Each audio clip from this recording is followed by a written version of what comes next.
Hey, buddy. Excuse me. Good afternoon. Today we have a wonderful guest. He's a longtime friend, very smart guy. I like to be around people who are smart, and Immaculate is very smart, and he's also a great follow on X. So, by all means, good to see you, my friend. Always good to be here, Jim. And thanks again, and looking forward to talking about what's been going on. Yeah, I guess what we'll start with is the obvious, and that is that SEC Media Days are going on down in Tampa. And there's some fun stuff going on. And Greg Sankey either purposely or involuntarily made some remarks the other day that people couldn't quite grasp, and that was having to do with what was seemed to be a perceived situation where the SEC would entertain the possibility of becoming going out on their own. Uh, I don't think either of us believe that's ever going to happen. And I don't think Sankey believes it's going to happen. No, and I remember talking with you about this prior to him coming out publicly pushing back on the idea. And it just never really made a lot of sense for them to do. It would cause more problems than it would solve. Mm-hmm. But it was good for him to come out for multiple reasons. One, just to kind of set everything straight. But two, I think it could also be a good foretelling of maybe some things are starting to get worked out in the background. I believe it's right. I think, this bill that is never leaving Congress. Excuse me. Quick Gatorade break. Hold on. Gotcha. This bill that's not coming out of Congress does have ramifications. And nobody likes uncertainty. And what we're seeing right now in college sports is uncertainty. Networks don't like to see it. There's movements about with the academic portions of the universities that are involved. They're saying, they don't, it's an abuse of college athletes. Then you've got the student groups who say, hey, look, we didn't buy into this. And, these schools still collect pretty significant student fees.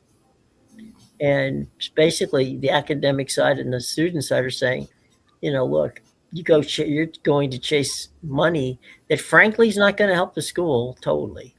I mean, you can argue that, yeah, it tangentially it could, but the money that's going is going pretty much to one place, and that's always back to the football program. And so I think we're in for, unless you're a lawyer and you're familiar with the term billable hours, I don't think this is going anywhere. But it could spook a lot of things. Yes, and I would a little bit of pushback because something I found very interesting. Sure. Was, and just from I don't do politics, but from a political standpoint, I found it interesting because all the athletic guys, the New York Times owns the Athletic. Right. Mm-hmm. Don't have to go too far into like which way that might bend. Mm-hmm. But they all came out very loudly in support of Tuberville's very much smaller bill. Right. Which I found to be interesting. Just, from that's a unique alliance of thought. You think? Yeah. But that also goes to say maybe there is like this aligning behind the scenes for a simple solution. One of the things is like these, especially in the House, you've got midterms coming up. Right. They lead up to it. They have to say the right things. But when you actually get to the nuts and bolts of it, they need big donors. Right. And if this thing somehow gets through the Senate, I think some of those people, especially the ones who are, up for re-election, are not going to want to put any of their money at risk. So I think if they can find a more simplified version like that and get it passed through the Senate, it might go. Yeah, I mean, right through. Yeah. Excuse me. I'm sorry. No, I was just saying that the bill as we know it right today, correct, is not going anywhere. Which is not to say, as I mentioned earlier, to your point, sure, if they strip this thing down and make it simple, then yeah, I can see that happening. But I also can see happening is the local politicians, the regional politicians, um, they go back, they do a town hall, and somebody on sports talk radio wants to talk to them about what's going on, and you've got we'll use North Carolina as an example. Mhm. Carolina, I was actually on a show in Carolina a couple of weeks ago, one of the radio shows down there in Raleigh, Durham, and they were talking about the fact that um, the University of North Carolina and Duke and some of the other universities are doing studies on and this is ironic, it's in the research department, right? They're doing studies on the effects of travel on the athletes, um, the situation with academically, how does this help them, hurt them, whatever. Plus, there's student groups that are saying, look, our student fees are still ridiculous, and you know they're not going to change even if we move to a bigger conference. So there's a lot of does that mean that there won't be? No, and we're going to get into that later because you had mentioned in our pre-conversation that there's some fits that make sense. Mhm. But at the end of the day, I think that the interesting part to me about this is that we all look at at Congress, but these are state-run entities, and there's blue states and red states that are for it, against it, whatever. Um, so it is bipartisan in that regard, and it goes to everything else that goes to sports, right? It's just like the late great um, Daniel Patrick Moynihan once said that all politics is local. Uh, this is very much local, and I think we're going to see um, just how much traction uh, there's going to be for a great deal of movement. Well, yeah, and I think it's important for folks to understand, number one, the difference between the two houses of Congress. Mm-hmm. When you talk about the House of Representatives, you got a lot of folks. It's much more easy for a particular representative to get influenced by whomever. But Mm-hmm. when you get into the Senate, these are representatives of the state, large part. Mm-hmm. Right. Well, a while back they made it. It used to be like the state legislatures just determined them, but I mean they serve state interest, Mm-hmm.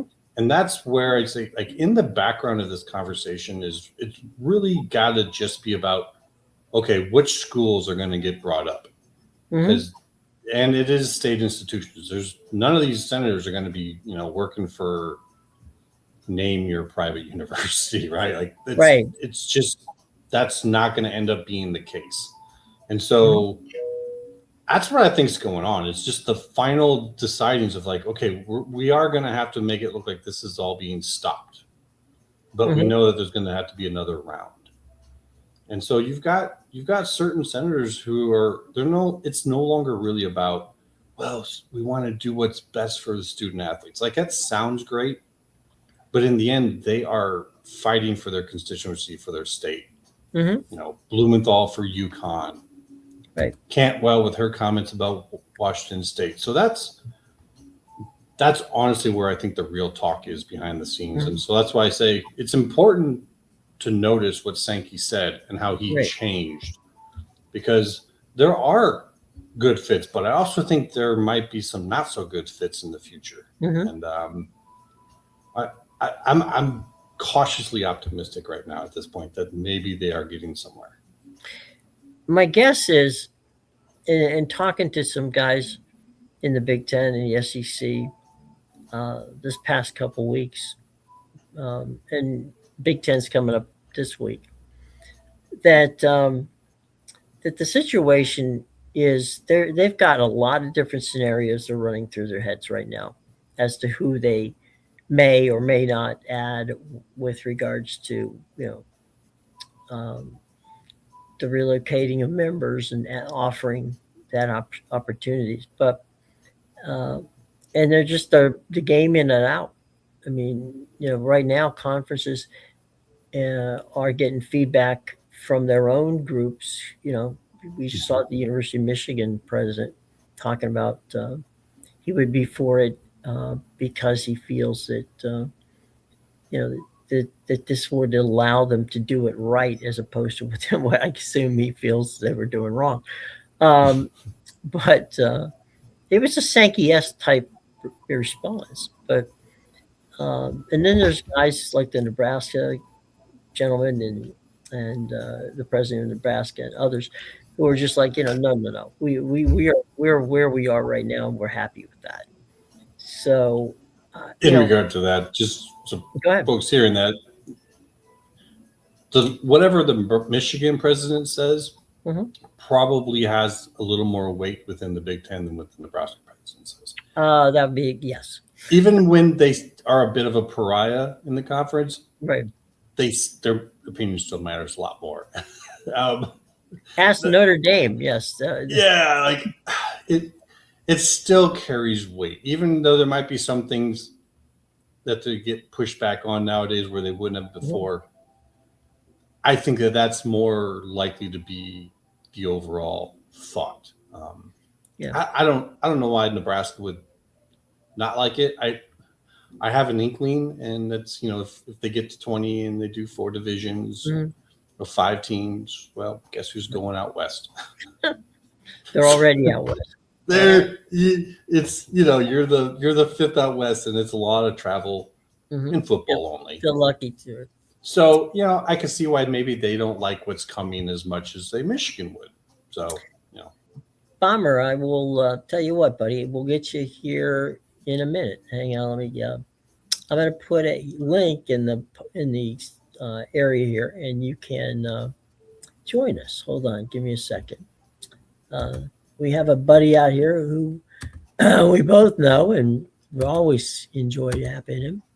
And I'm going to put it in. The link's going to be right there, Bomber. You're going to see it in a second.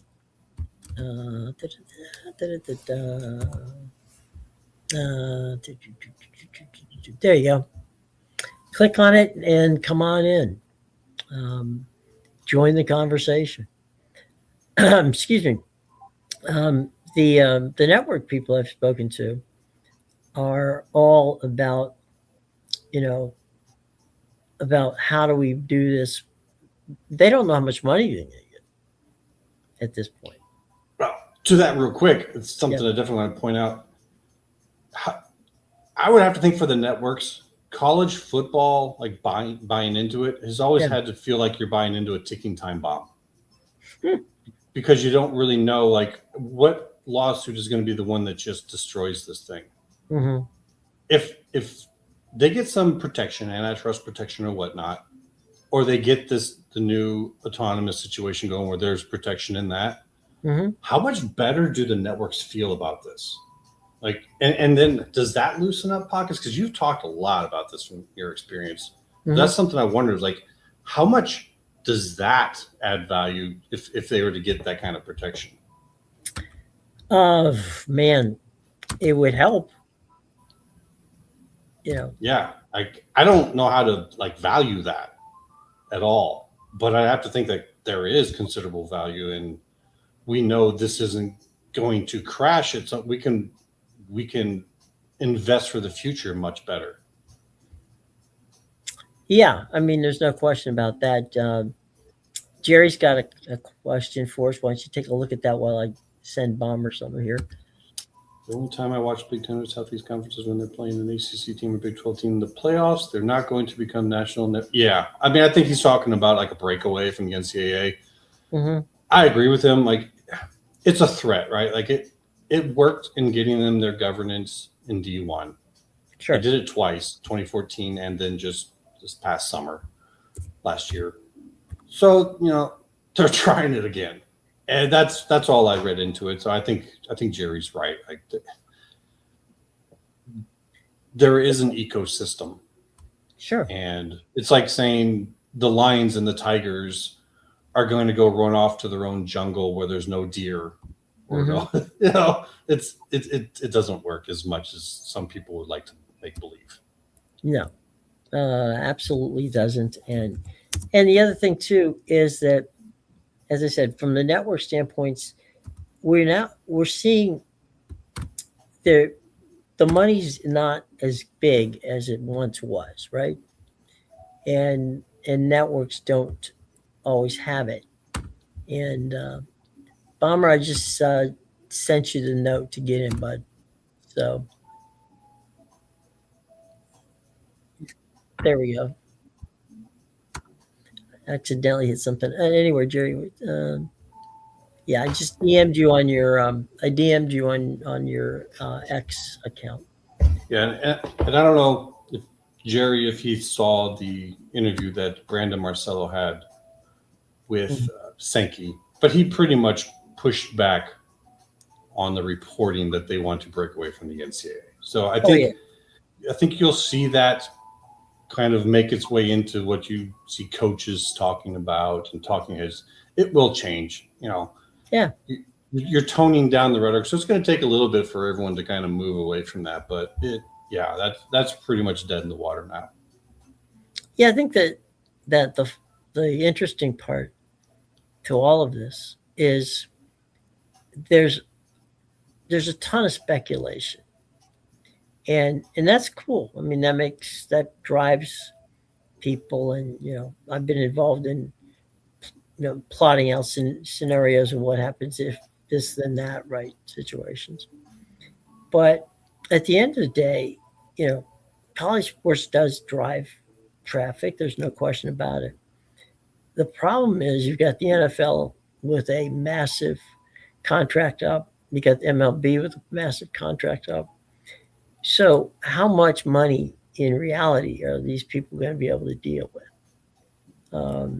So I guess we'll see soon enough. But I do think that that's going to be a major sticking point, is what value can you bring to the table when they're giving people, a lot of money. I saw I'm just kind of vamping here till Bob gets with us, but because I know he's going to be interested in questions and also in comments. As far as the networks on there, real quick though, Yeah. I would say like if you're just looking at what exists now in college football, I would say there's not much likelihood for the networks to want to expand and pay more. And one, because of that antitrust, ticking time bomb possibility. But two, it's kind of reached it's already strained. Like they have done as much, added as much as they possibly can. They need to do another major move to create that which makes more value. Like, the 1987 creation. That's what started realignment. They need to do something else. And if they do that, then I would at least argue that they have a good shot of going into that market, as you talk about, and extracting and getting that value in competition against, these professional leagues. And you can go more into that whenever you're ready. But I think that there's a lot of opportunity and possibility with what they can do in the future now that they finally have control of their own governance and what they create. Yeah, I wouldn't disagree with that, but from a total situation of excuse me, of what you can and can't do. Networks don't have an unlimited amount of money, and that's where I'm coming at from that standpoint.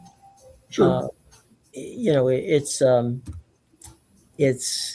a situation where they're going to have to make a decision as to what is interesting and what isn't.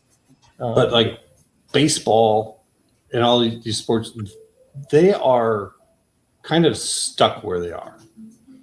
Whereas college football has the ability right now, they just kind of gave it to themselves to create anew, to take what they have and make it bigger and better. Whereas like all that the leagues have to do in that regard is maybe add another team in another city.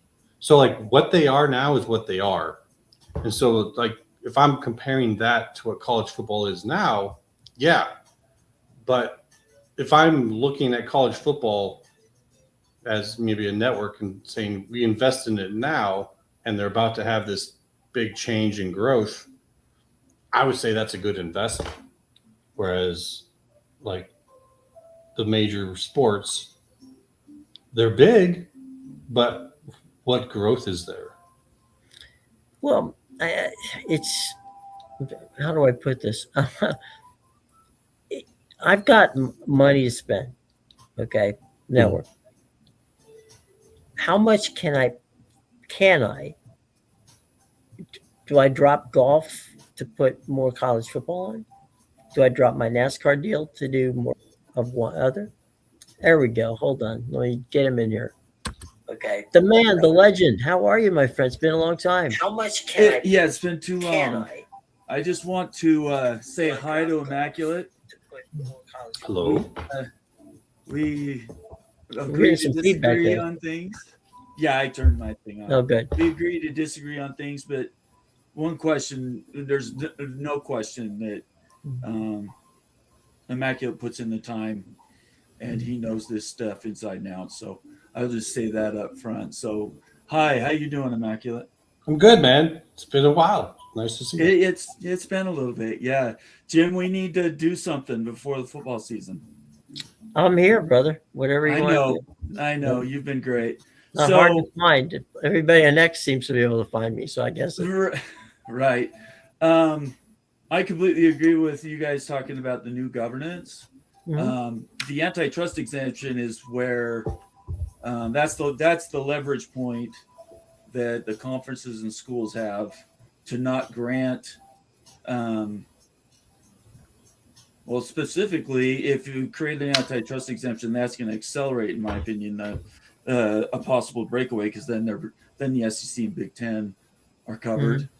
But I look at it more from the House perspective. Okay. I don't see how the Congressional Black Caucus could jump on and be a part of that in its current form. So I question that. And then the athletes is where I come back to. I've written articles about it. I post about it all the time.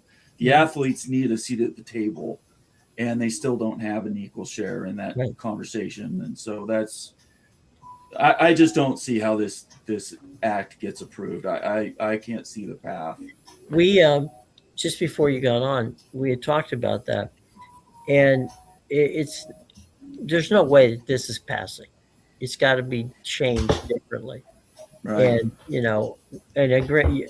I saw your post about it. I reposted it, as a matter of fact, yesterday on the the Black Caucus, and there's there's a lot of local aspect to this, which we had discussed, where different congressional districts obviously are different than senatorial situations, as is local politics. I mean, I'll give you one. Will Weatherford, who I know, Will is a gentleman who has a big stake now in the Big 12 with his capital, Will Weatherford, the capital. Will was on the board of trustees at the University of Florida, then to move down and did the same thing on USF. Will's a career politician, besides being a guy in his involved in the venture capital aspect of it. And I think that what he sees and how he sees it and how others see it, it's back. And Immaculate and I were talking about this, about the old line from Patrick Moynihan, the former senator of New York, who basically said that you have the right to your own opinion, but not to your own facts. Right. And not to go total geeky politics on this, but obviously there was the line about Tip O'Neill's line about all politics are local. And so we're going to see this. To me, this is going to start getting messy, and I think that's where things are at the moment. The other thing, Bomber, that we were talking about, I was trying to explain from a network standpoint, you only have a certain amount of money you can spend. Right. And where do we spend it? Do we knock NASCAR off for college football? Do we, what do we do? And I say that because Lachlan McLaughlin, um, who is now the president of Fox, because, or Lachlan Murdoch, what am I saying about that? Basically said at the shareholders meeting in February that, look, the only thing that matters to us is NFL football. Right. Yeah. Everything else we'll sort it out.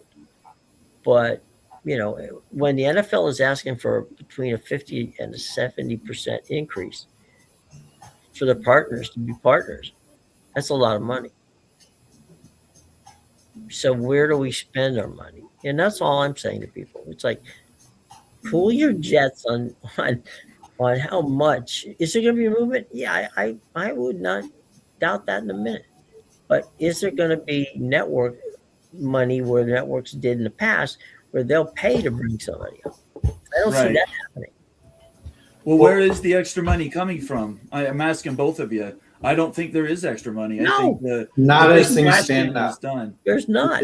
It's not as it stands now. I mean, they've strained it as far as they can. And one of the things, I don't know if you've seen, but I've been pointing out, is you have to look back in history now as to what actually got realignment started. Yeah. What got realignment started was the 1987 bill that created the 12-team conference, 2 divisions, and conference championship game.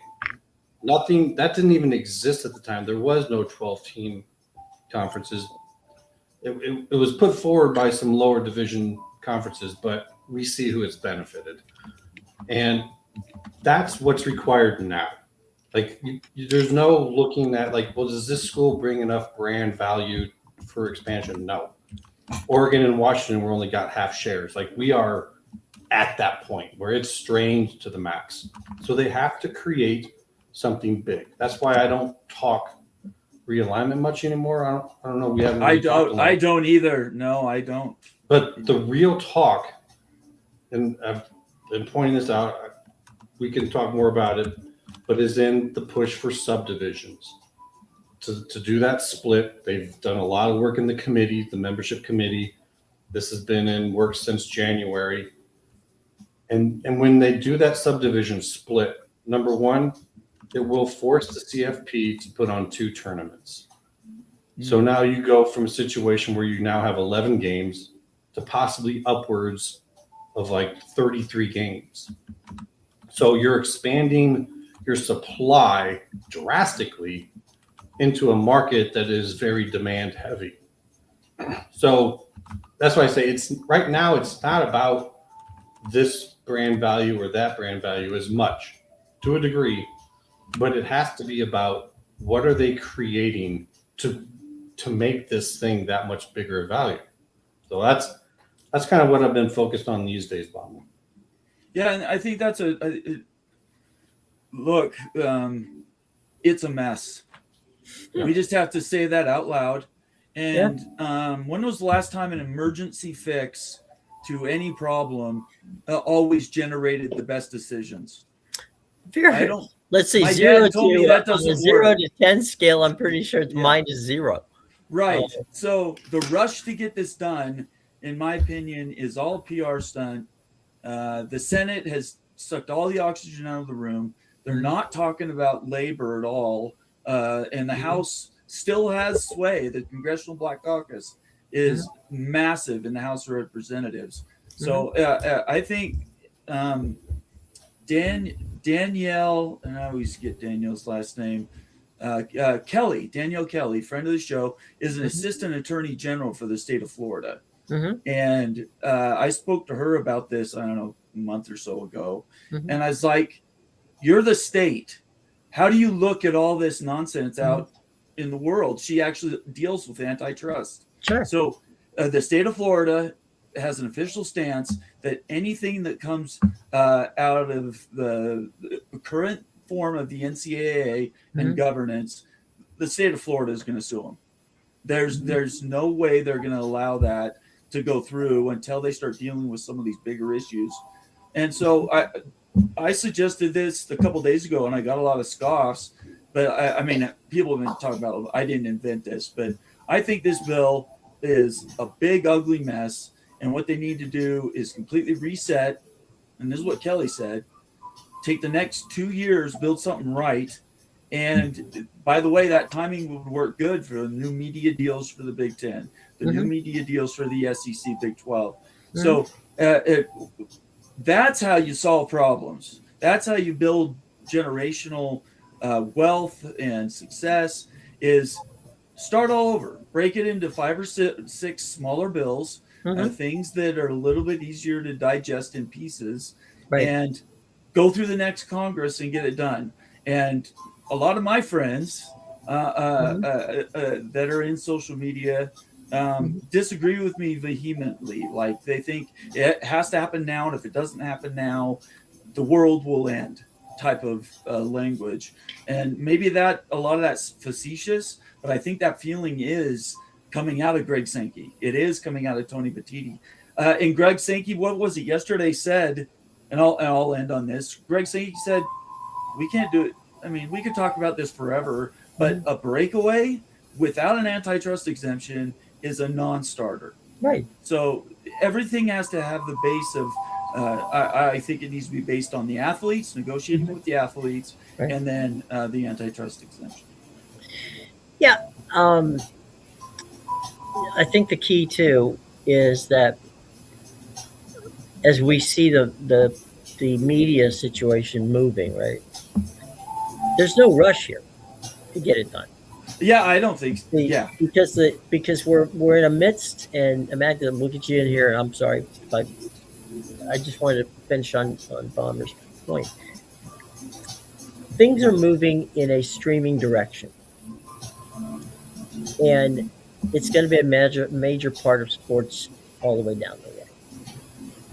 And that's something the networks are now trying to sort out. How do we do what we got to do? You've got a frozen situation where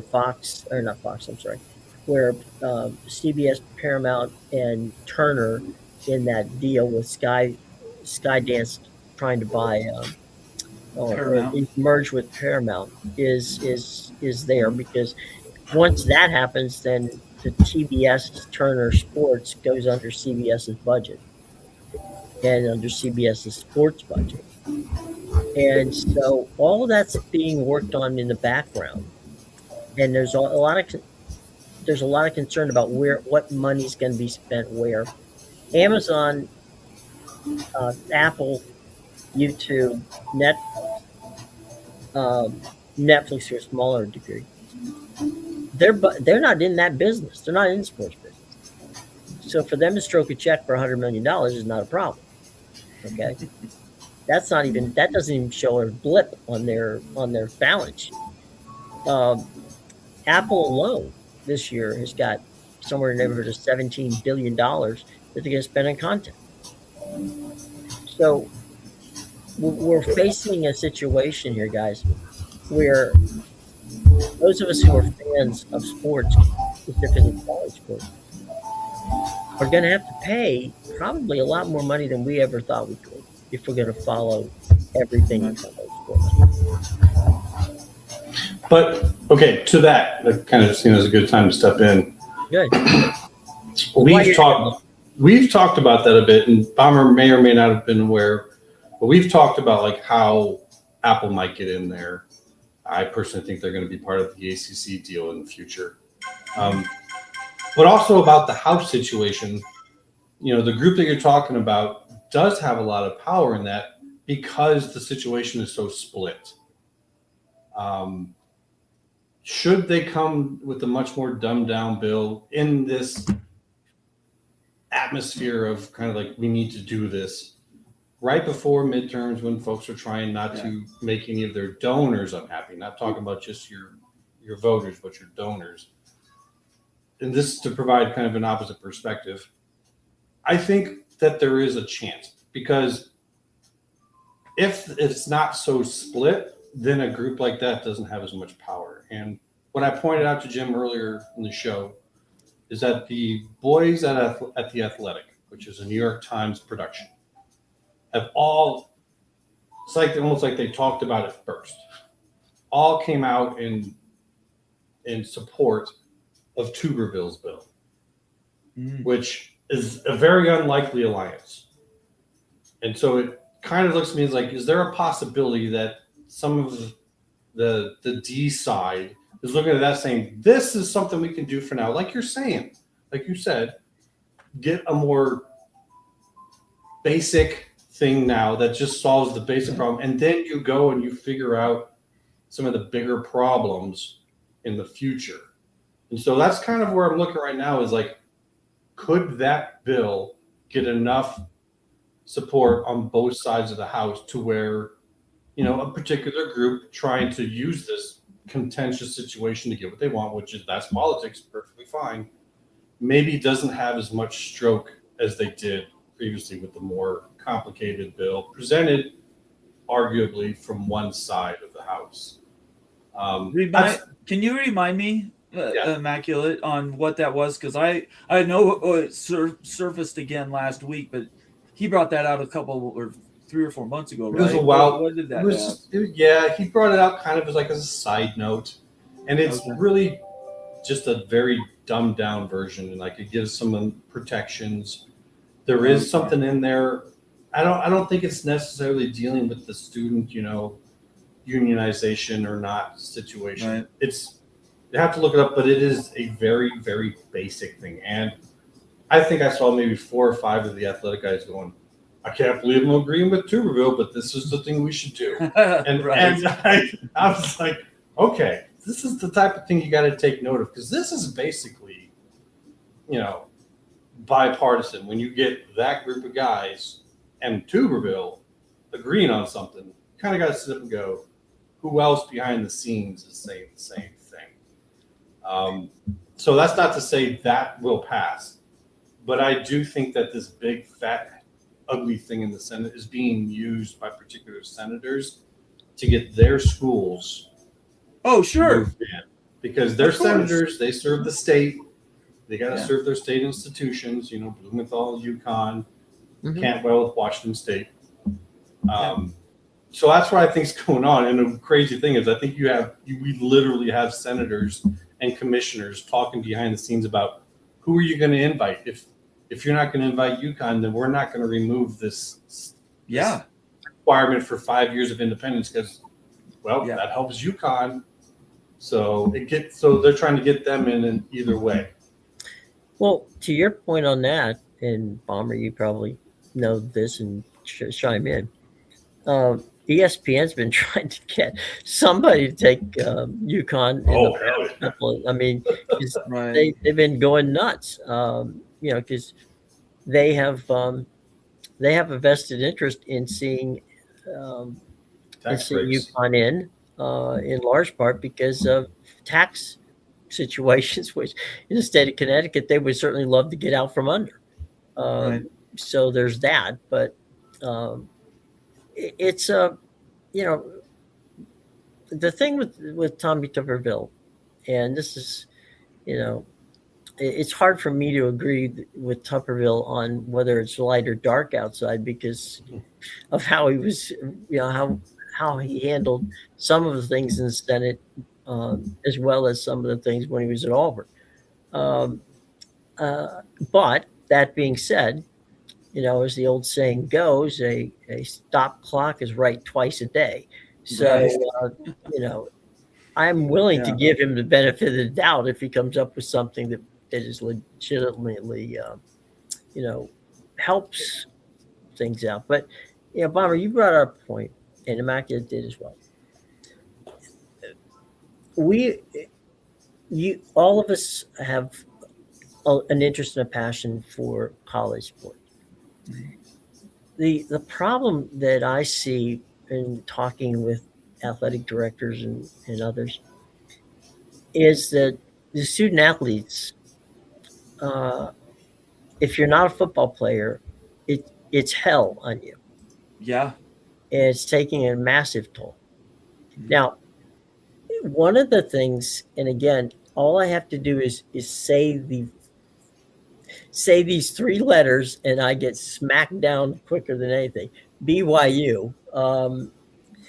When I say BYU, man, it's like, I don't think It's a calling card. a We talked turret, about that 3 years ago. Yeah. a turret against me, but Oh, I don't. Don't believe. No, that's not true, Jim. They're not against you. I think BYU fans are caught in this quasi other world. Honestly, I mean, even now that they're in the Big 12, they still have a lot of those independent, sort of ideals. And now that you can pay athletes, it's uncorked the bottle. It has essentially opened the universe. And the concern from BYU fans, and you know this, and I know Immaculate does too, is you're left out again, right? So the system then would lock them out again. And so when you post things and people are engaging with you, it is not true that people don't like what you say. In fact, most BYU fans are in support of the stuff you do for us. But it is that larger sort of PTSD of 50 years or so that will probably never go away. Go ahead, Immaculate. Yeah, I was just laughing because I don't know if you know my stance on BYU right now, but Jim does, and I'm incredibly high on BYU right now to the point where I don't know if I actually think you guys might be moving conference. Really? Yeah, I think Notre Dame has made it very loud and clear that y'all are boys. I don't know if people realize that Stanford and BYU had a home and home a few years back, which is a sign of respect. We have a fellow person who talks to me a lot, BYU, and so I've learned a lot about like what BYU is doing internally. They're changing, not everything. Tradition is still there. But in regards to which certain elite private universities might look at them differently, you could take the BYU network, fold it into the ACC network that might be on Apple Plus. It's got massive value. Like I'm just really high on BYU right now. They're just doing everything right. All the signs are showing that there's a certain group of schools that really are into them. And I agree. And you've got that gore there, and this is a tough one. I don't know how much you're going to go to, but BYU has what I call a casus belli. I don't know if you're familiar with the term at all. Reason for war. I got Reason for war. And BYU made sure to make a big deal of it because we saw your remark about it at the Big 12 Media Day. You probably know what I'm talking about. Yeah. If anyone would, you would. Yeah. And BYU's AD talked about their relationship with Notre Dame and how they wanted to expand to other sports and they wanted to continue the future. And I'm sitting there going, yeah, wow, it would probably really help if you were in the same conference then, wouldn't it? So I'm really, I don't know if you want to call that bullish or whatever on BYU, and they might fit perfectly with what the ACC is trying to do. Interesting. And like a Louisville might fit better with what the Big 12 is trying to do. There might kind of be this trade-off. Yeah, like not like a real trade, but kind of like, okay, we'll let them go for cheap or free if you let them out of the door. No, that way there's no legal suit. Because also, I think the way the Big 12 handled the BYU-Utah game probably doesn't sit well with a lot of BYU fans. It's brutal. And so you start to add these things up, and I'm like, I just don't think that relationship clicked. Wow. I don't think we've ever agreed more than on this point, Immaculate. At the end of the day, and I'm going to have to go after this, Jim. I apologize in between meetings, but what Immaculate just said is exactly right. The last 2 years, BYU has had probably the biggest argument of any, well, not probably, the biggest argument to be in the playoff for the last 2 years. And both years, ESPN froze them out. They didn't do anything with the graphics, and people might think a lot of that stuff is silly. It isn't.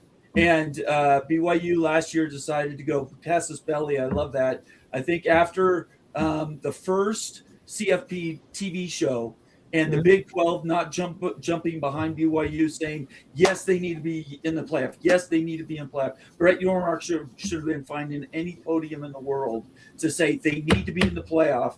And they didn't do it for 2 years until the very, very end of the season last year. And at that point, BYU's social media completely changed. Kalani's messaging completely changed, and now they are being the aggressors. They are going out, and I've said this on many a show now that I think BYU they're taking the hunter killer approach. They're going to say we're not going to rely on anybody else to do what we do. We got here on our own. We're going to get to the next step on it. And at the end of the day, that Notre Dame relationship, when the game was announced after USC's deal fell through with Notre Dame, and Notre Dame came out and said, we're going to go to Provo. And then they came out of Big 12 Media Days, and they've been talking all in the background about all these other sports. I think this thing has real legs, and people might not give it a lot of credence, but at the end of the day, Notre Dame has signed off, just like Immaculate just said. Notre Dame has signed off as the BYU is in the game, and don't use them at your own deficit, because BYU brings dollars and they bring exposure, and almost unlike anybody else outside of Notre Dame, the way they do it.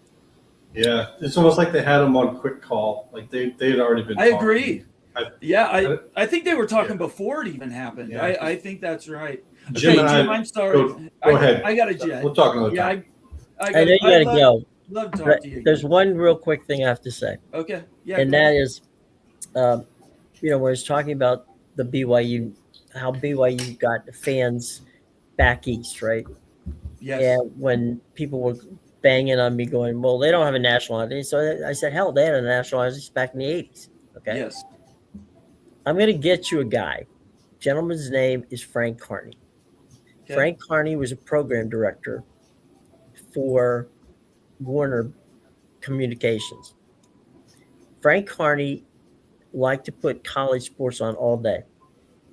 BYU TV was the only one that had it on a late game. And we'll get you out of here so we don't get in trouble. That's okay. Yeah, I just have another meeting. Frank made the phone call to BYU TV and said, look, I would love to have your games on here. And Frank was in Pennsylvania at the time. Okay.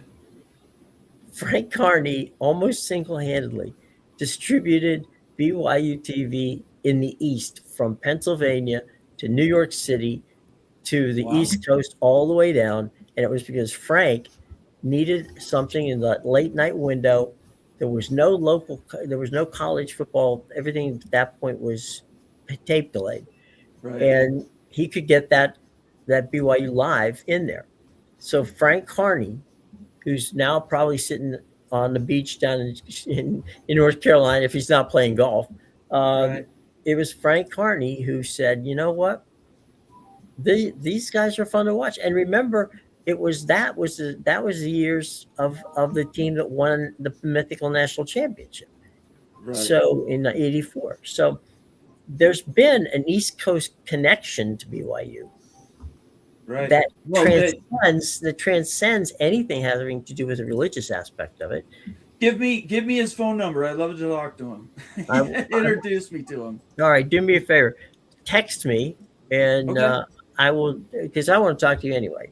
So okay, yeah, that's absolutely fine. So again, Immaculate, it's great to see you. You guys get going. Okay, I just have to go. I'm sorry. That's okay. Take care, buddy. Not trying to be rude. Okay, we'll see you guys later. Bye. Oh, there we go. All right, Jerry's got Jonathan's got a question for us. Tiffy is the second most watched in the country NFL. Always eat to see it. We spaghetti. A portion of what the to give you the short answer on that, Jonathan, is that right now the way that Major League Baseball and the NBA, I mean, the NBA just signed a $76 billion deal, but with 3 partners. Major League Baseball is probably going to sign another deal with it. it's not going to be $76 million or $1 billion, but I get what you're talking about, and they do own Saturdays. But the problem is you're looking at the NBA and the NHL. I'm sorry, the NBA and Major League Baseball, and to a smaller extent the NHL, give networks programming for a lot longer than the college football numbers do, and so that's why there's not an automatic writing a check. Now, don't get me wrong; they want college football, but at what price at this point in time? So I think that's where they're wrestling at this. And what that means, we talked about a little bit earlier, was maybe we see a little bit more of the money coming from the streaming services into the mix. So anyway, that's what I can tell you on that. Meanwhile, Yeah, I guess I'm kind of with him a little bit, but I always take what you say on this because you have so much experience in it. Like I have to equate that into it. So the optimistic side of me is saying with him is like, yeah, because like I don't see a whole lot of growth in the NBA for sure. They're actually not, right? Well, yeah. Go ahead, keep going.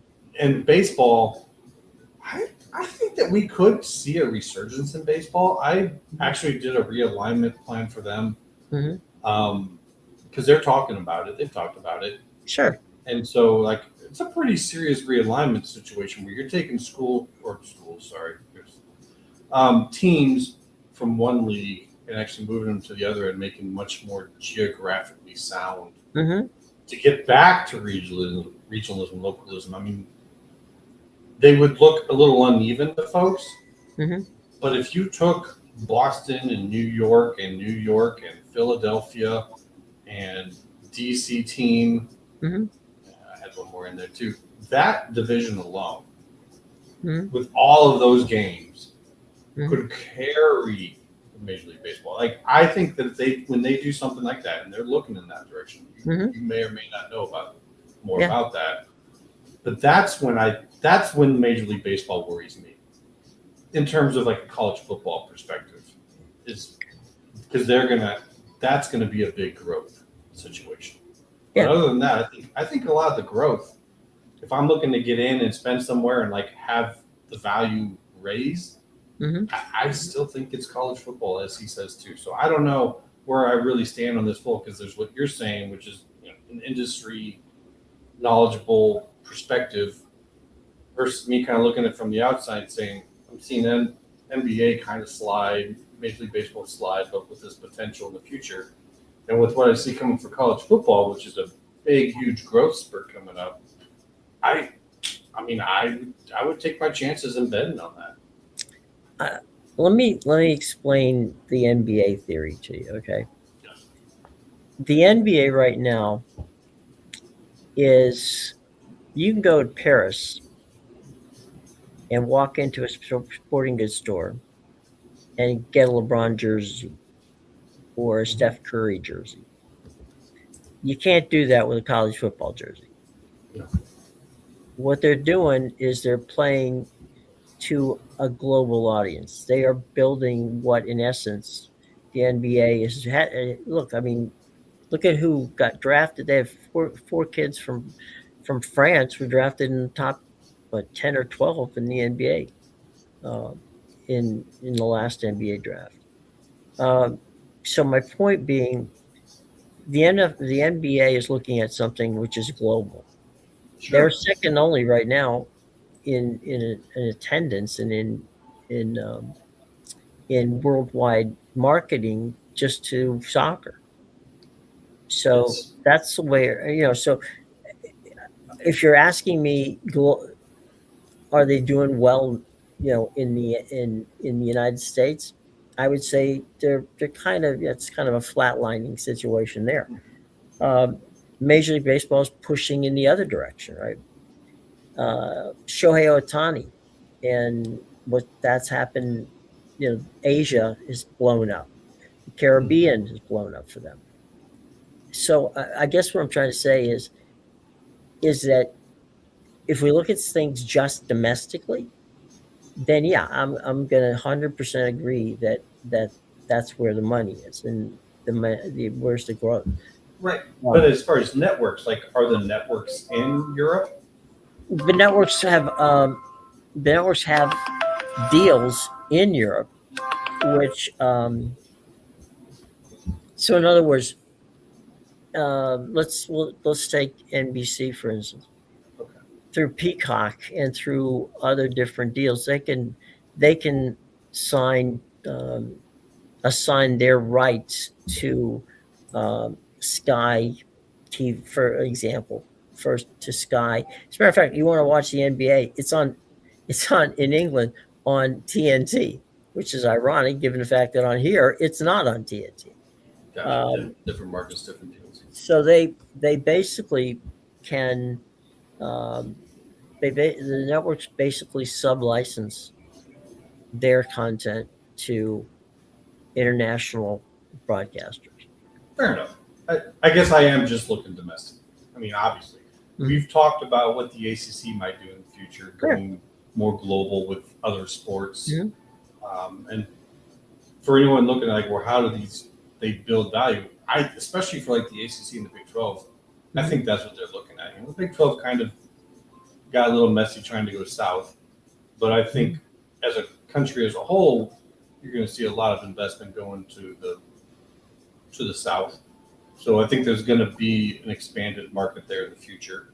But I right now, yeah, I'm basically just talking domestically. Like I don't expect necessarily college football conferences to have deals on par with these leagues, but I do think that the CFP is going to be a place where the networks are definitely going to battle a little bit in the future. Yeah, I don't disagree that investing in college football is a wise or investing in college sports is a growth industry, right? Yeah. I don't disagree with that at all. My only point is that right now the networks don't know what they're dealing with. Oh, I would agree with you there. So, There's a lot. so for me to say, as a network executive, right, how much money are we going to invest in X, conference or whatever, right? I don't have that number because I don't know what I'm getting into. And I would have to think that if you were trying to figure out that number, if somehow they were to get some type of protection.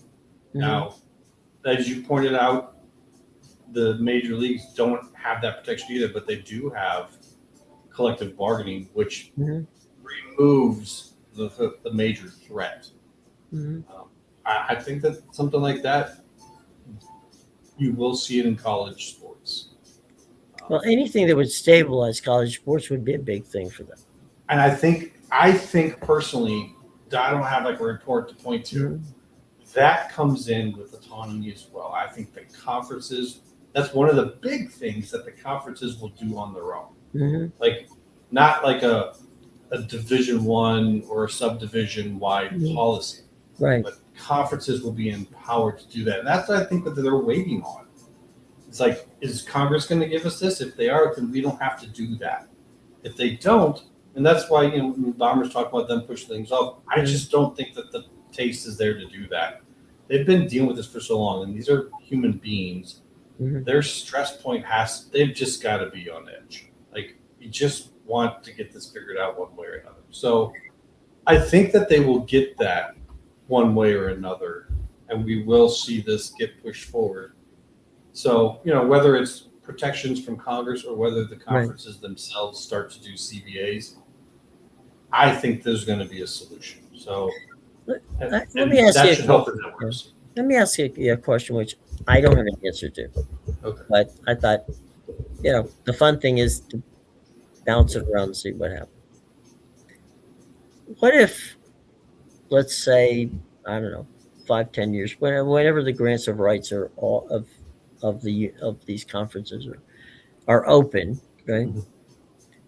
What if some of these teams just said, you know what, let's just go out and make our own deals. You know, why don't you as a conference let us cut our own deals? That becomes That becomes a scheduling problem. Number one, like I don't know. I'm not sitting there going, well, I know exactly what to say to that. I don't. No.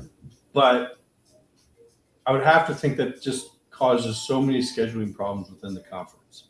And these schools, it's not just about football. No, I agree. But what I'm saying is, we'll use FSU for an example. Okay. What if FSU says, you know what? Let us cut our own TV deal for football, and everything else now is what, each school in the conference can cut their own football deal. Yeah. I don't know. I'm just asking. I don't have an answer. Yeah. I think it's a good question. Yeah. I don't know if the sum of all individual parts being separate is worth more than the sum of all the parts coming together collectively. Right. The question becomes, does the higher value program in the conference also get value from being with the lower ones, or would they have more value if they were on their own? I would have to lean towards there is considerable value in the collection versus the individual. And I would think that my proof for that would be Notre Dame. They asked for $75 million from the NBC. That was public. Mm-hmm. What they ended up getting did not go public, which is unusual for them because they were very public in the past about what they got. Mm-hmm. So tells us they didn't get what they wanted, and there was a considerable drop off. At the time, I would guess it was somewhere in the middle. I think they were at like 28 before. They wanted 75. Probably got somewhere around 50. Since then, that's kind of been a number thrown around in the press. So I think, it's somewhere in there, and everyone's kind of thinking that's the case. And when you compare that to the collective, I would say, first off, Notre Dame's brand value individually is as high as any brand value in the Big Ten. Sure. But the value they were given for just their schedule was nowhere near what Big Ten schools are getting for theirs, including the big ones. So I don't know how to really math that out and show how that works. All I have is that one comparison to make. And, you can compare that to the SEC too, and you could compare GT just came out that they made over $50 million now from their ACC deal. So, and yes, Notre Dame gets some value from the ACC for their other sports, but you're looking at a school like GT is getting close to making the same as Notre Dame because of this collection. So, sure, I would have to say no, but of course, I could definitely be wrong on that. Well, we're just shooting the breeze here. I mean, sure, of course, it's not. I'm not saying it's the right thing to do, wrong thing to do. I was just curious that I don't know either. I just do my best to try to answer something out of the blue because that's a really good question. I'm sure it's been tossed around too, right? Yeah. Well, I mean, I know that was kind of an old thing when the independents, when Penn State was independent, when Florida State was independent, when Miami was independent. They had their own schedules they had to make, and they had it. But the conferences at that point were not as tight on how many games they had to play and who they had to play against.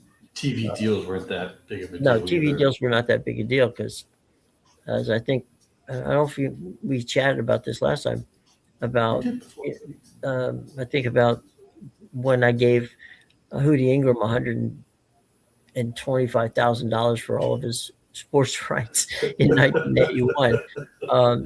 That wouldn't get me in the door. I couldn't even get a suite at the that'll get you water polo new stadium for that probably. But yeah, I mean that was the deal, and we paid lesser money to Florida in Miami because There was less inventory for them at the time. But yeah, I mean, life has changed dramatically in that regard. But I do think that the thing that you and I've discussed many times, and you just brought it up to Bomber, was that for the ACC and some other places, the fits are the fits. So you brought it up. I've gone zooming past it and forgot for a moment there that we talked about it. So you have the matches, the places where you think the best Yeah. situation is for each school, and I would love to hear it. So if you would be so kind, sir. Whew, all right, we'll put this out there. I've put it out piece by piece, but I've never really kind of done the whole thing. I'll share what you like. Personally, I think that the SEC wants nothing to do with expansion unless they get the particulars that they need because they want to keep their geographic footprint precise. So this is their priority. So you've got to kind of look at schools in that area, which obviously in North Carolina, Virginia, you got to look and say, do you want to double up in areas you already have? Well, it's a thing that they do, so it's not impossible. But also, you got to weigh each addition that's within the current footprint. The fact that there's an opportunity cost by taking them. There's one that you can't get outside of the footprint. Sure. So I start with North Carolina.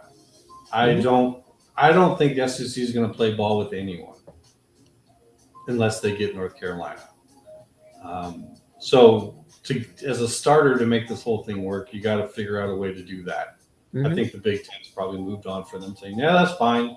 I mean, we really like North Carolina, but times have changed a little bit. Commissioners have changed.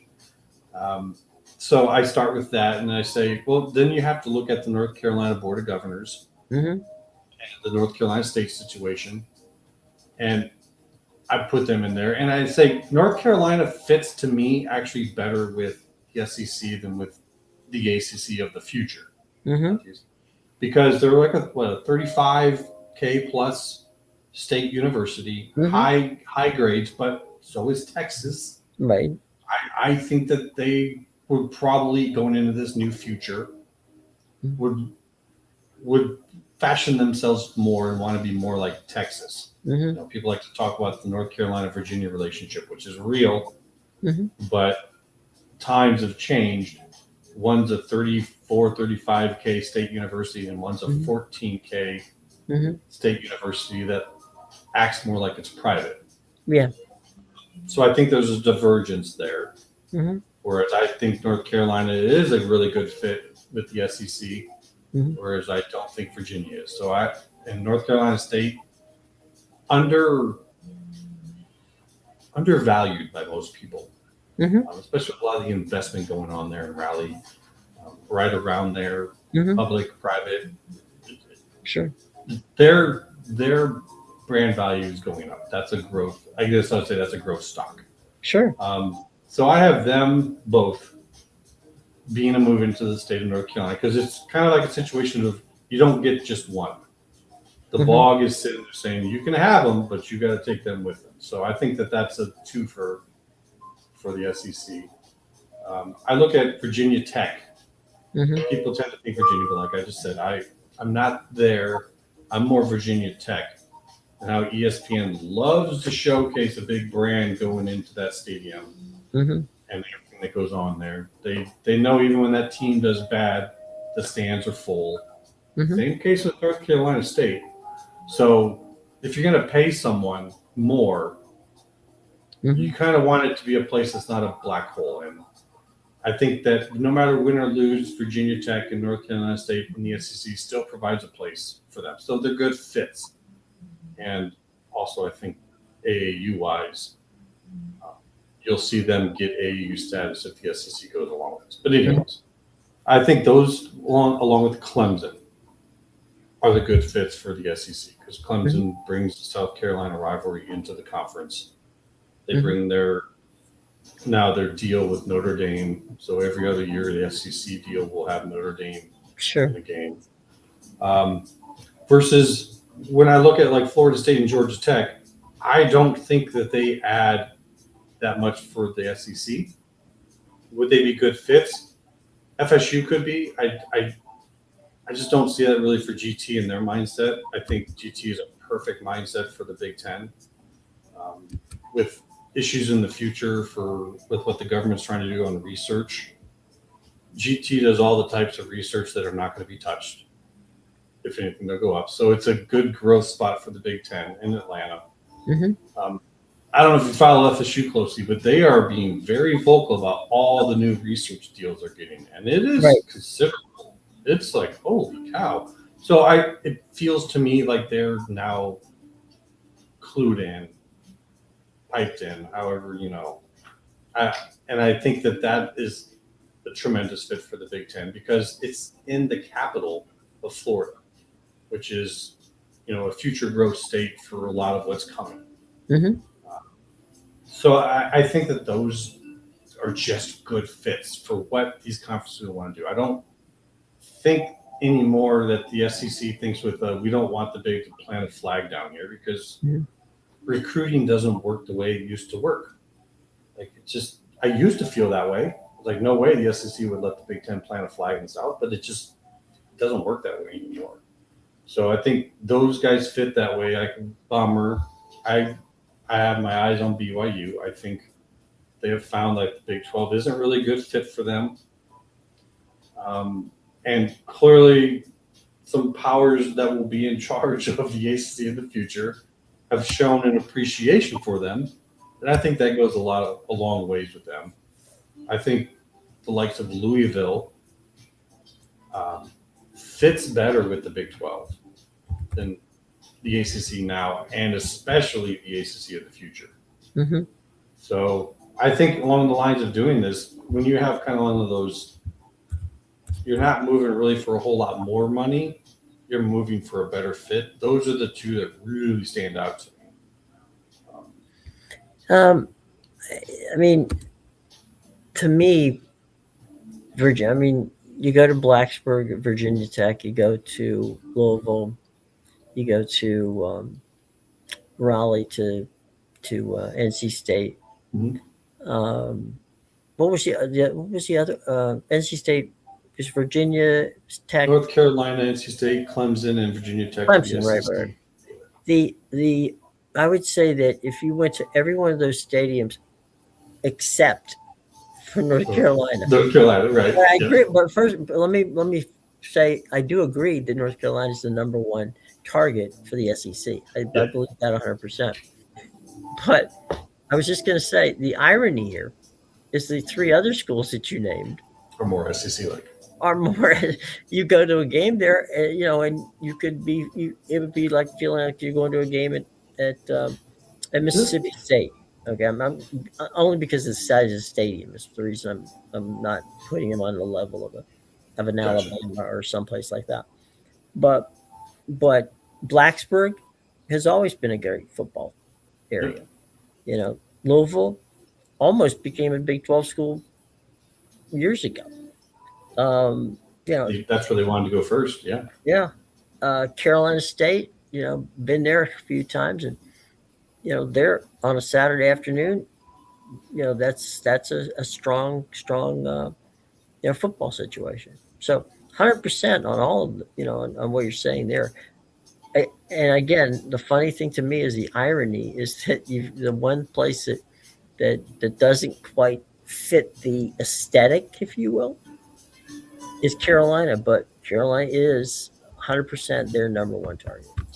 And I think that when Texas went to the SEC, I think that probably could have helped. It didn't hurt. In Chapel Hill a little bit. Because that's one of their peers. Mm-hmm. That is an absolute peer. Like, if you can talk to UNC folks about who they look at as peers, Texas is high on that list. Mm-hmm. Maybe number one. And when they look at, the Texas athletic department and what's going on there, and I think that's who they would like to be like. Mm-hmm. And so that's where you go. And as far as it not being a fit for the SEC, I don't think they care about that as much, because they want most of those schools are like, well, that's who we also want to be rubbing elbows with. They want, if you want to rise up in institutions like the AAU, and there are lots of others, it's just AAU gets talked about, but there are lots of others. Right. Having those type of universities with you helps.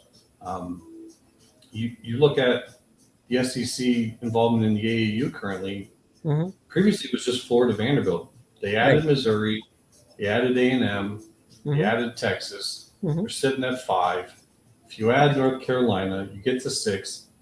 You make the Big Ten and ACC powers and others vote in Virginia Tech and North Carolina State coming in, and you're at 8 members. So now they're kind of sitting at a different table than what they've previously had at the SEC, and that's where I think university folks are on board with this. Plus, that's their footprint, right? I mean, all you're doing is you're adding North Carolina and Virginia. Well, I mean, in your perfect world, I think that would make a lot of sense, because it is elevating your academics while at the same time not leaving your footprint. Yeah. So I think they have the power. Check the box, right? And when you look at, like, people say, well, why would they let the Big Ten move in for, say, Georgia Tech? Well, you remember, I think when this really started to get together is when the Big Ten and the SEC started talking about a scheduling agreement. Because one of the things that would have to happen with this is a scheduling agreement for Florida State, Florida, and Georgia Tech. Right. That becomes the basis of something bigger. And so when that came out, maybe they go, okay, we are getting somewhere with this whole planting the flag thing. But how do we make it okay and valuable? Because now what happens with that is the SEC starts getting Big Ten teams coming to their locations, which means they're going to ESPN saying, so like if they have a 10 game, that's 5 games every year with Big Ten programs coming in that they're now selling to ESPN. Right. So I think that when you look at those two, there's going to be some kind of this cooperation with what they do. And when they have that figured out, it opens up for everyone else, because it opens up for USF. Right. I know I see that you're kind of having a thing with some USF fans here lately. I don't understand. I don't get it, but I graduated from USF when dinosaurs roamed the earth. We didn't have a football team then. We had a basketball team. It's come a long way. And I give them all kinds of credit. Rob, if you're listening, Rob Higgins is one of my ex-followers and longtime supporter of each other. It's not like I've gone, crazy, but they were talking about, moving to the Big Ten from, jumping USF from the AAU, the American now. Okay. American. Don't want to get in trouble with the guys down there, to the Big Ten. I'm like, whoa. That's just a slow roll that a bit. That's not going to happen for a long time. Take an ACC bid, take a Big 12 bid, whatever you can get, take it. But yeah, I think that what you're saying makes a lot of sense, and I do believe that that would make. I think that would end. Sankey would be happy if he could pull that off. Yeah, it's one of these things that people think, well, it has happened, so they don't want to do it. But it's like it's an ongoing negotiation. First off, you're not adding more until these other bigger problems get figured out. So they've had plenty of time to work this out. I think it's probably likely it'll worked out. I think the whole Notre Dame and Clemson agreement was probably part of this. Yeah. Where the SEC was like, well, we're not quite sure. And Notre Dame's like, fine. We like Clemson. We've had good games. We'll play them till whatever. And that adds a little bit extra value to that, which goes into the SEC deal. So I think that this negotiation has been going on quietly behind the scenes for a while, and we get little tips of the iceberg poking out of the water that kind of clue us into it. But as far as USF, I think they're the first G6 to get brought up because they have increased their value so much. It's Yeah. you even watch the team; it looks like a like a power conference team. And It's funny what you brought. They opened their new stadium against 27, Louisville right? Or 28? next season against Next Louisville. season, yeah. Wow, really? Yeah, Did and not Notre know Dame that. comes later.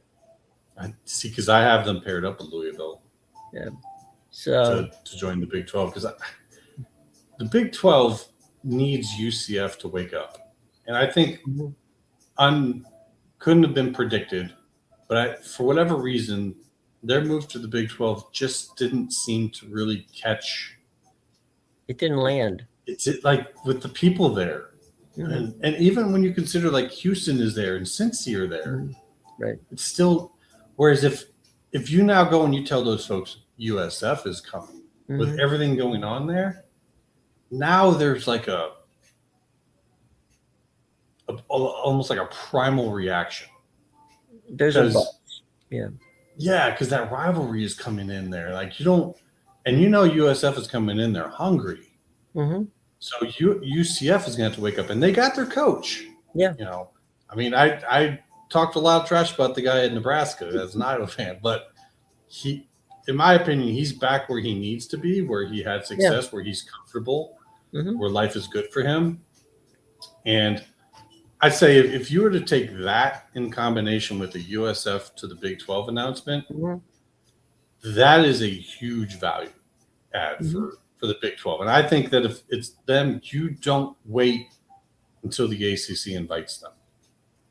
Like once this stuff is going, I'm throwing that invite. Like I have them on speed dial. Right. And that's what happens when you have competition for a brand. Like and I think that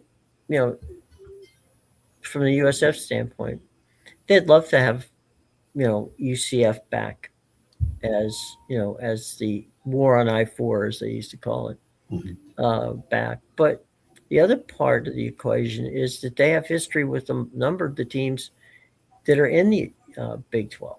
They've played a lot of them over the years, and so there is a feeling there. Same with the ACC. They have history with them. They've created scheduling deals with, and we mentioned BYU. They have a contract with BYU that begins in 27, 20. Maybe it may not begin until 28. Where they've played each other a number of times, but a longer contract is coming, and that's Mike Kelly first, and then Rob Higgins now, trying to bring in some of what they feel are strong P4 teams that they have history with. And like I said, I think that I agree with you. I think you said so, but I would have to believe that they are on the list of the ACC, even the list of the ACC that I think is coming, which is very different from others, because they still do need a few public universities as their public shield until they start to do CBAs or whatever they do that gets the NLRB off the private's butt. When that happens, well, maybe public shields aren't necessary, but I don't think that the ACC will be as like we need to get them right away. I think that they're going to look more at the likes of like a Rice or a Tulane, whom is more culturally in tune. And I think that that's where you're going to want to go initially. So I think that the Big 12 has this little window to somehow jump in there, because maybe USF has actually talked with the ACC more. They have. So that's why I say, like, if I'm the Big 12, I'm acting with all urgency. Now on they've USF. talked to your Mark. Don't get me wrong on that. I'm sure, but you've talked a lot about Right. ACC USF, Yeah. and so I think that those have like happened for longer. They've had Jim Phillips has been, this is not one of the things you have to watch. I think what were we talking about airplanes the other day, watching planes fly, that whole routine. Yeah. Oh yeah. What you really want to watch is who's having dinner with who, Yeah. right? Who happens to be in town, and just like you had mentioned the other day that, when the Big Ten went down to the College Football Hall of Fame in Atlanta, the last thing they wanted to be there for was the Hall of Fame. Yeah, it's like, oh, this is cool. So this who is we nice. for lunch today? Yes, we'll wander over and say hi. Oh, you happen to be here too. Well, why don't you have a seat? Come on, let's go out to the Palm and have something to have a steak. Yeah. So I tend to watch who's having dinner with who, right? The little tricks of the trade, Jim. It's always nice to throw $200 to a waiter and ask him who was in the building that night, and they'll be more than happy to tell you. Sure. So at the end of the day, I think that, look, as to kind of put a button on this, and especially on this USF situation, is I do believe that what they've done is they've invested wisely. They have guys, starting with Michael Kelly. Can't give Michael enough credit for how he resurrected that whole thing. And then he went off to his dream job as Navy, but and Rob Higgins, who ran the Tampa Sports Authority. I mean, there's nobody in college sports that knows more people than those two guys do. Michael, when he was the CEO of the College Football Playoff Association, you don't. If that's a gig where they're coming to you. You don't have to come to them. They definitely want to know you. If you're in this, if you're running the CFP, they definitely want to talk to you about it. And then Rob Higgins, who's had a history of bringing major events, from the CFP championship game to the Frozen Four, the women's Final Four, the men's Final Four, Super Bowls and college bowl games. I mean, you definitely do a lot of networking in those situations, and I think that's where the two of them have set up a wonderful little Rolodex of oh, by the way, we've got friends in both places. Now, again, I don't know what Brett Yormark is thinking about it. I do know Jim Phillips is thinking about it. Well, you talked about this earlier. Weatherford. Yeah. He did his deal with the Big 12, and he stepped down from his thing when that happened. So from the USF board. He left the USF board. Right? So that doesn't necessarily mean something, but it could. Well, I would think, it's just the right amount of money. Yeah. To get them out of the American. Yeah. Is what I'm saying. $15 million. Yeah. The thing that I thought that you brought up a few minutes ago, and we do have to wrap up here soon, but I just had one more thing to say on USF too, if I could, just before. I know you got to. Yeah, I was just going to say that you brought up was there's no real rivalries left in the Big 12 other than BYU and Utah deal.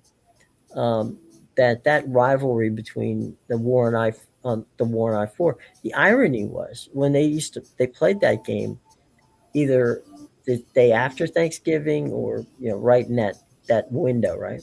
Mm-hmm. And it was the ratings were good. The ratings were very good for it. Two Because very big schools in Florida. Yeah. right, but nationally it was good, and the reason was, for whatever reason, they they they played each other really well, and had massive scores, and it was a fun game to watch. And yeah, you didn't know much about either team, right? If you're outside the state of Florida.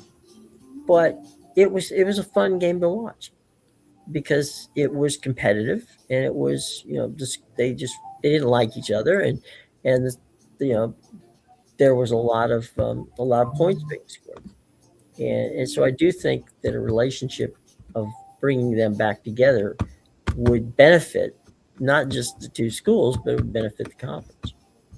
I agree wholly, and just I have a feeling you got some USF folks watching. I just want to say this for them is, I know might be thinking, man, if we get into the P2, we're so much better off and all that because of more money. But USF right now seems built for punching up. I mean, you beat Florida.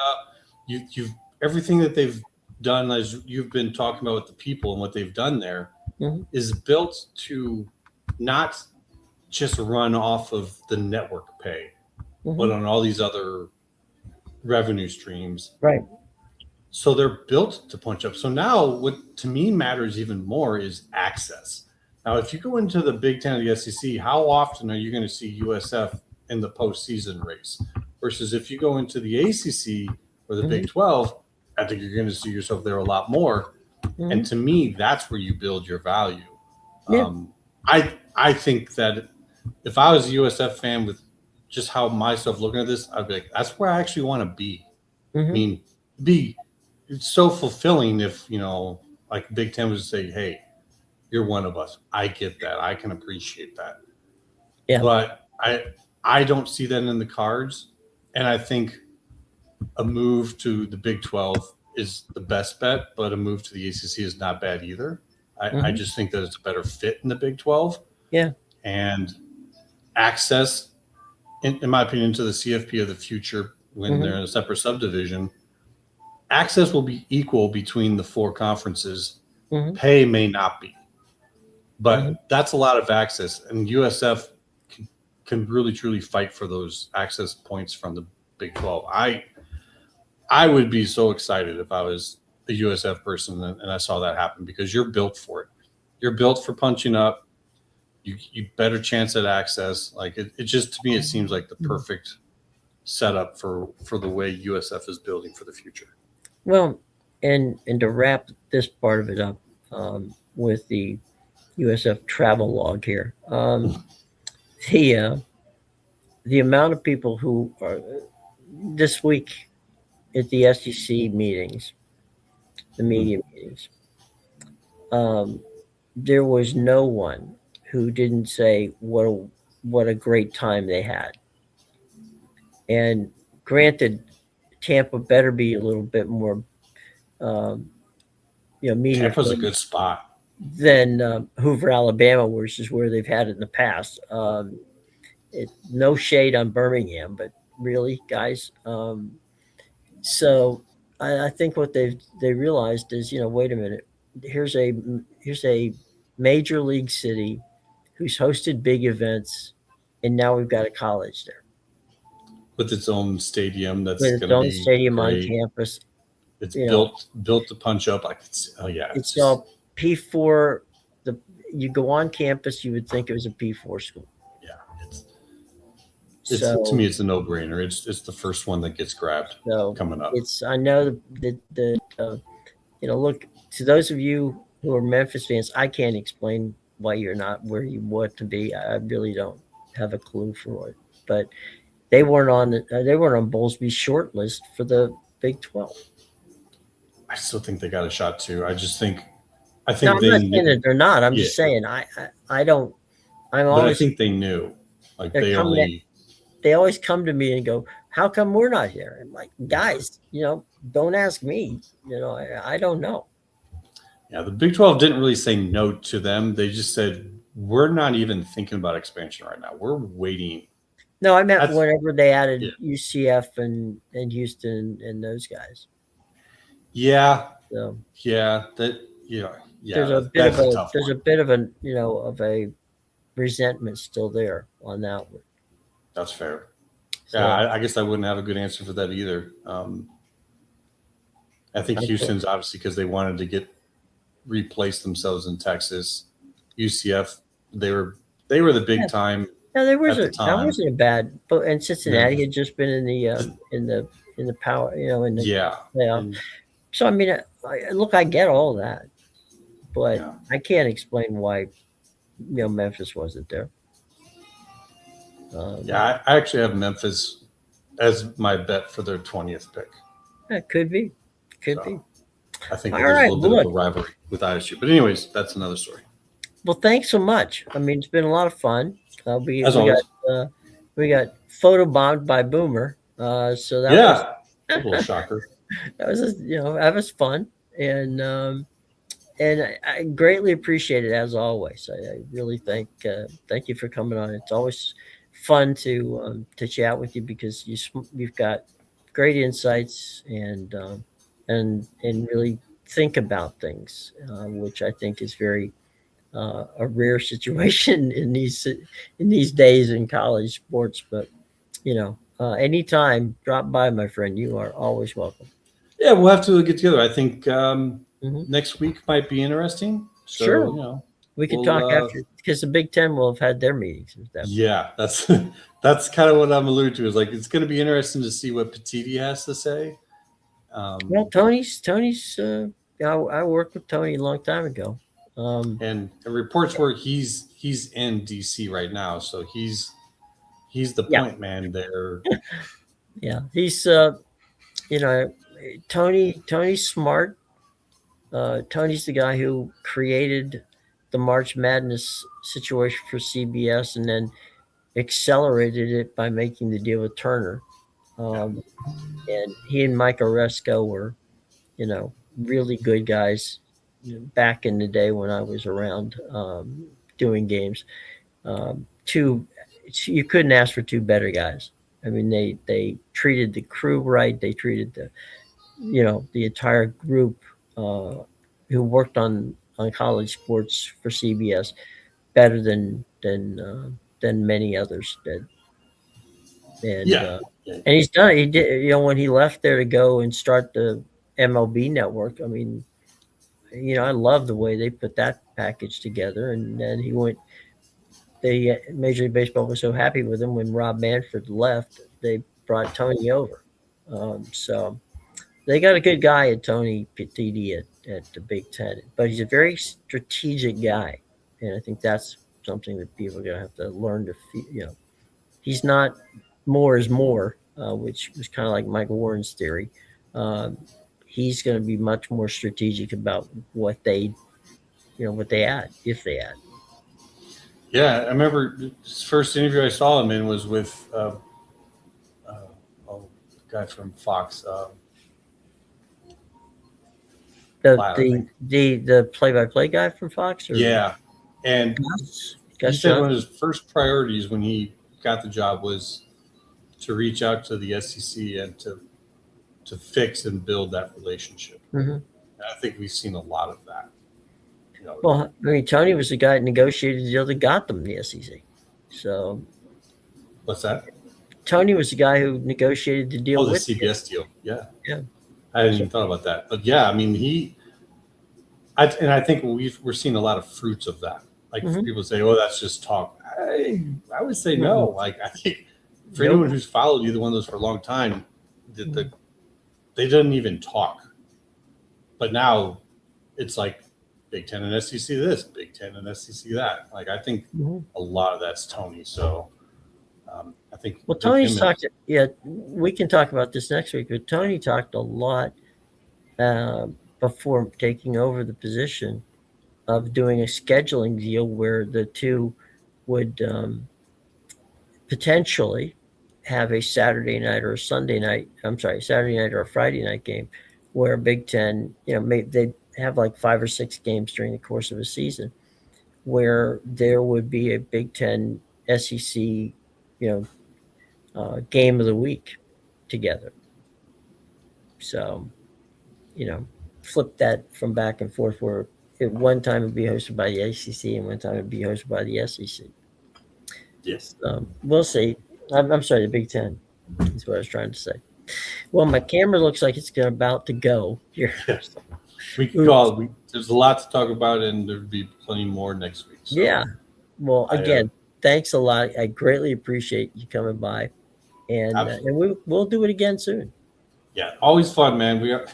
It's always fun having a conversation with you on this stuff. So absolutely.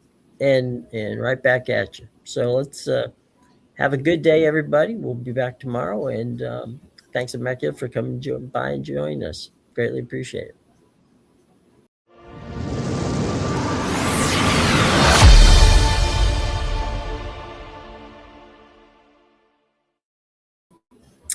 Well, I can see we're